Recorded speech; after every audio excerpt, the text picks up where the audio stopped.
السلام عليكم. لا تنسوا الاعجاب بالفيديو والاشتراك في القناة تشجيعا لنا لنستمر بنشر المزيد إن شاء الله.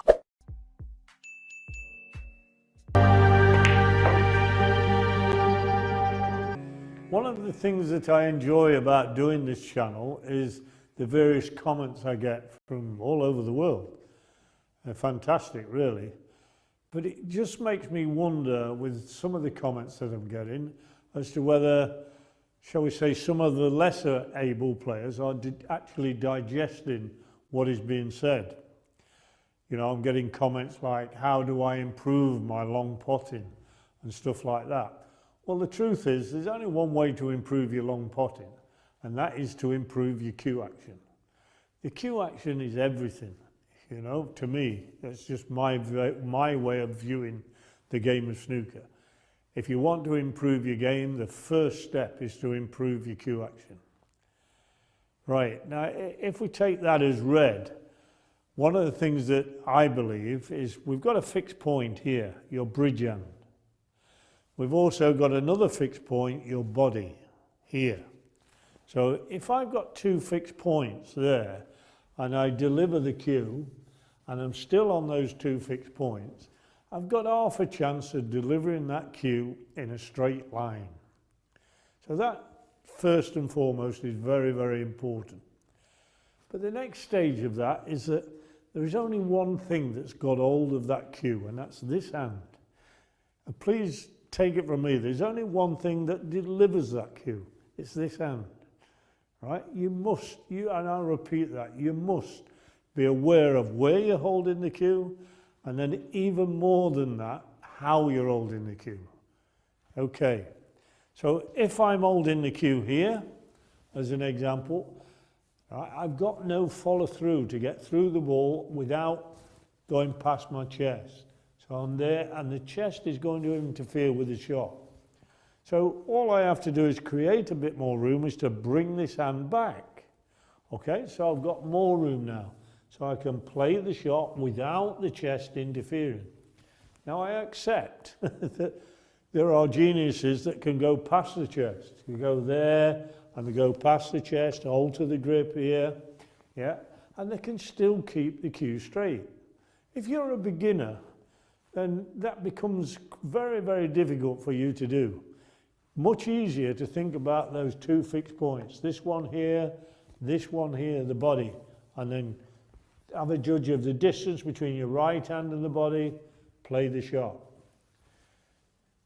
It's obviously important where we hold the cue to get that distance, but it's also important to know where you're putting the bridge hand.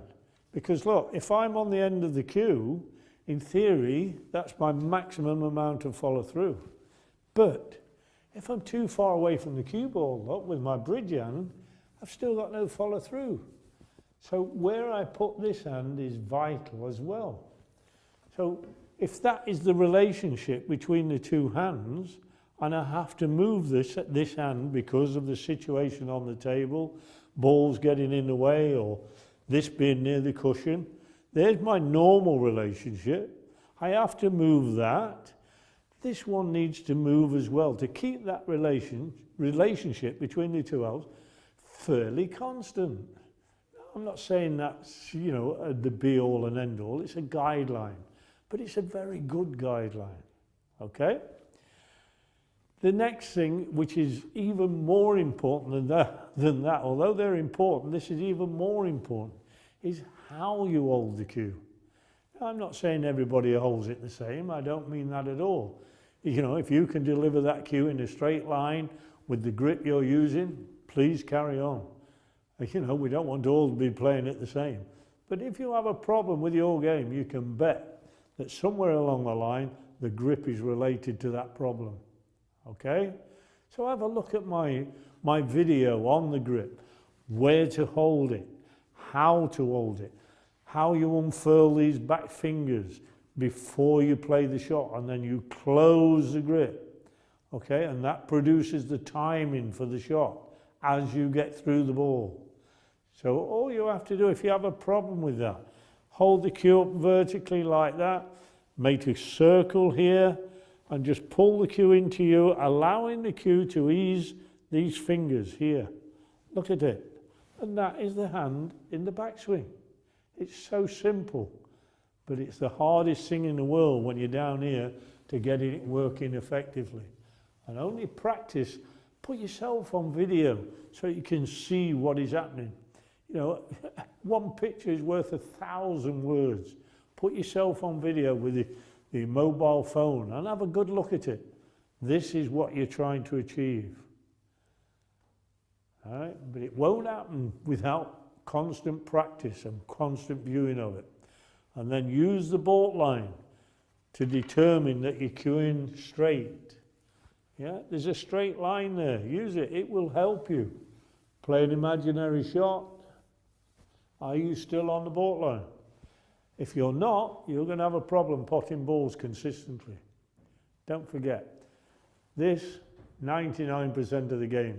What is holding that cue?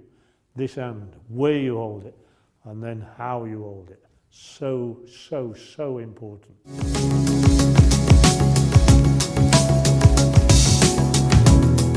Let's just have a real close look at the grip. Here what I'm going to do is make a circle with my forefinger and thumb. I'm going to concentrate on this fleshy bit of flesh here between this knuckle and this knuckle, and that will control my wrist. So I'm making a circle there, taking it into that fleshy web of flesh. Make a circle there and then wrap the other fingers around. Right, so as I take the cue back, those rear fingers unfurl.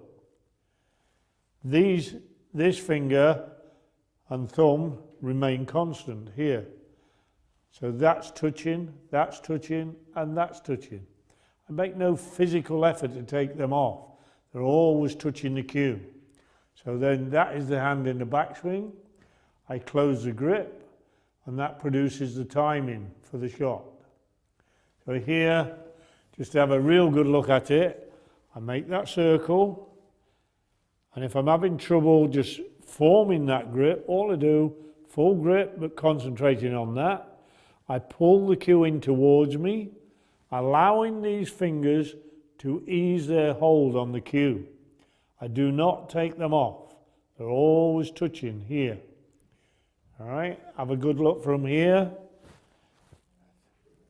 See how these fingers just ease their hold on the cue. Same from this side. From there, that's the view you're looking for. And that is the hand in the backswing. And then we close the grip. Now some players will unfurl those fingers a lot. Other players will unfurl them slightly. It's down to you as an individual, what works for you. Naturally, if we're playing a power shot, we'll have a longer swing, so there will be more unfurling of the fingers. And as they close, produce the timing. Here, I'm playing a gentle shot, very minimal unfurling of the fingers. But that's how it works. Right? If you have a problem with your game, you can bet diamonds the grip is somewhere related in there. So just have a good look at my video that shows where and how to hold the grip. Good luck with your practice. We talked about the need for the two fixed points, the bridge end and the body. But let's bear in mind they're only fixed points if they don't move. Once they move, they're no longer fixed points. And to make sure that they don't move, we need stability. And that starts, first of all, with the stance. Now, in years gone by, Joe Davis was the best player of his era. And Joe used to advocate that we stood like a boxer. Something like that. But Joe was predominantly left-eyed. He had a very weak right eye. And he used to play with his chin over the cue. If we think about what he was doing by standing like a boxer, what he was actually doing was presenting his strength, his left eye to the table. Now, because he was the best player of his era, everybody thought they have to stand like Joe. Modern players no longer do that. generally they stand squarer to the table. Now I am right-handed and right-eye dominant. If I stood like Joe, I would be trying to present my weakness to the table. I want to present my strength. Now ideally, I should stand like that, presenting my strength to the table. But the game does not allow me to do that. So the best I can do is stand square or squarer to the table. So using this shadow on the floor here, let me demonstrate. My cue is on line, so my right foot is on line. That sets up me the freedom to play the shot and get my cue moving. I need stability this way. So to achieve that, my left foot wants to be slightly wider than hip width. I also need stability going forwards and backwards. So to achieve that, my left foot wants to be slightly in advance of the right foot. Again, using the shadow, what we do, the right foot is on the line. The left foot, slightly wider than hip width and slightly in front of the right foot. I recommend that it should be about half the width of your foot, half the length of your foot in front. So slightly wider than hip width, slightly in front. Now that is not set in tablets of stone. I don't mean that at all. We don't always, all of us, stand the same, but it's a good guide. So looking at that, right foot's on the shadow, left foot slightly wider than hip width, slightly in front. I've got stability that way and stability that way. Just so you can have a good view of it from the back. Right foot's on the line, left foot slightly wider than hip width, slightly in front. And I'm in a good position to play the shot. If I'm a very tall man, which I'm not of course, but if I was, some of them have a problem getting the cue parallel using that sort of stance. So what they do is they bend both legs. I haven't got a problem with that at all, as long as they stay still. It obviously will help me to stay still if I brace this leg. But if I need to bend it to get lower, that's fine also, providing I stay still.